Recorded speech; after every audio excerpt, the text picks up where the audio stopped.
Hey everyone, my name's Andy. My channel is Finding Value. If you guys like making money, subscribe to the channel. If you like this content, click the thumbs up button. I'm going to go over a company called Tellurian. It was a subscriber pick. I think it looks pretty good. I personally put some money into it, and I'm gonna walk through kind of the steps that I am doing to evaluate this company. So I have a corporate presentation here from their website. What they do, I'll go down here. Tellurian value proposition. The ticker symbol is TELL on NASDAQ. It's a driftwood liquefied natural gas, a 27.6 MTPA LNG export terminal in Louisiana. Haynesville gas production, current asset of 1.2 trillion cubic feet of resource, production of 46 million cubic feet per day. We've got the pioneering management team that has built 18% of the global LNG capacity. We go through here, $2 billion of free cash flow at full operations for this liquefied natural gas plant. $5 to $7 annual cash flow per share to tell shareholders, implied equity value of $12 to $17 a share. So they're building a liquefied natural gas plant. They've got their own field here, the Haynesville gas field. They're positioned to deliver $5 to $7 a share of cash flow, which is good, up to $2.1 billion annual cash flow. This is Tellurian, this is Driftwood Holdings, production company, pipeline network, and an LNG terminal all together. If you scroll down here, there's a couple of things I want to highlight. This is the Haynesville Shale and Tellurian acreage. That's what they've got, the Driftwood LNG. Haynesville targets have 140 plus trillion cubic feet of resource potential. So they're located pretty well in relationship to that. We can move down here.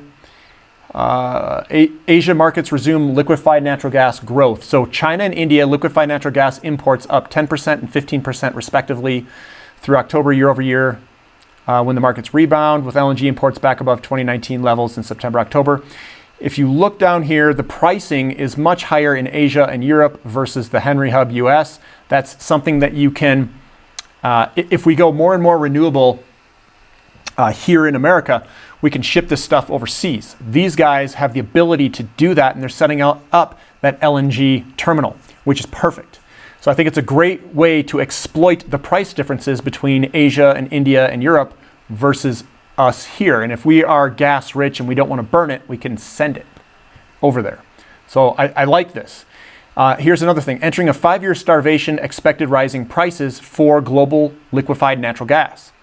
So they're expecting, and I like these charts, a deficit out in the future. This is what's under construction here. This is what's in operation. And what happens is price is going to go up. And it says recent demand growth rates imply the world will have LNG capacity constraints by 2021. That's this year now. So that's good. When looking at that, this is the key investment highlights for this company because it's not ready yet. It's Driftwood LNG is shovel ready, all permits secured. Engineering is 30% complete with greater than $150 million invested in EPC. Phase 1 low cost capital, 1,000 per ton. LNG delivered, Premier management team with performance track record, which they have. And I'll show you coming down here. I'll show you where that is. They have their management team here. So Sheriff Suki, however you pronounce his name, executive chairman of the board, co-founder of Tellurian, founded Cheniere in 1996, chairman and CEO until 2015. Oh, hell yeah. Yes. President, CEO, joined Tellurian. She has 12 years at Cheniere, CFO and EVP marketing at Cheniere. These guys are basically the Cheniere group here. Here's BG group here, vice chairman. So it looks like they have a strong management team. So what does this thing look like? You know, what's their market cap? Because they're talking about 2.1 billion in free cash flow. It's 422 million in market cap. So what does their chart look like? So I'm going to go down here to their chart. This is their long-term chart, and they're riding around. They are, riding the bottom here. They're riding. They were a $60-something company back then. And we're coming all the way down to $1.28 right in the bottom here. So what does it look like when we zoom in on that bottom piece? We've got a large update here. This is like 100% update.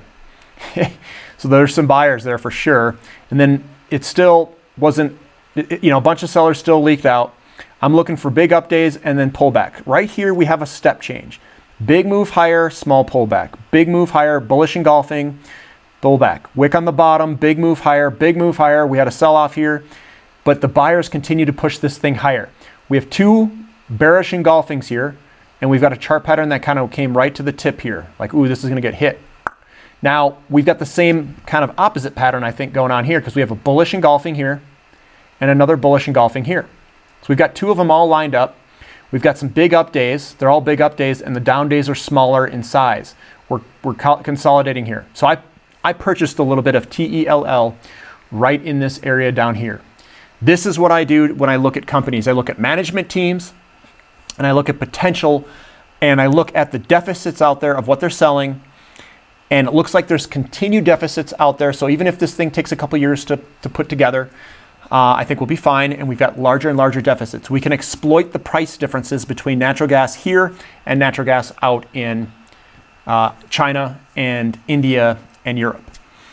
So if we put in more and more renewables, and natural gas is the bridge fuel, I think these guys with the liquefied natural gas terminal could kill it. So whoever brought this up I think there's multiple people that brought this up on our channel. I think they're probably right. So I'm adding some money in. I added some in at 90 cents down here before it took off when someone first told me about it. And I said, okay, this looks good. We got a wick on the bottom. We've got some bullish engulfings. I'm in. And I'm adding again right here. I think it was this up day right here. I went in sometime during that update, like $1.30. So that's what I did. I'm just getting this stuff out there. You guys can determine. This is financial educational purposes only and showing you what I look at when evaluating a company. So I'm gonna keep evaluating companies to show you what I'm looking at, what the market cap is, what the potential could be, and the management teams. Thanks for listening. This is Finding Value.